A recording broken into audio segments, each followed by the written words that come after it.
Hi, my name is Saki, and today we will be unboxing the Juniper Networks SSR130-AA Smart Session Router.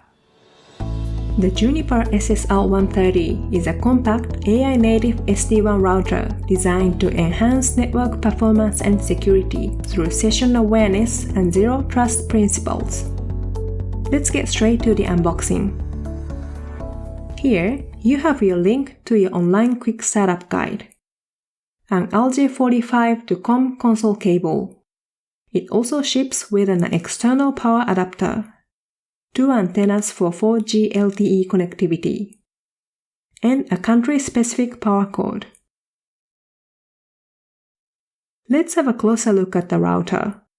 On the front of the router, there are 2 antenna connectors on each side for connecting the 4G LTE antenna. On the left-hand side, you will find the LED status light, power button, and reset button. You will need a pin to reach it if you ever need to use it, a standard RJ45 console port, and a USB port.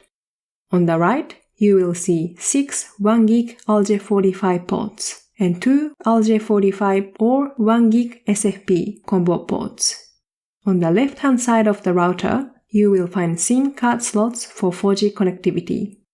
On the back of the router in the corner, you will find a grounding point that will be used to earth the device properly after installation.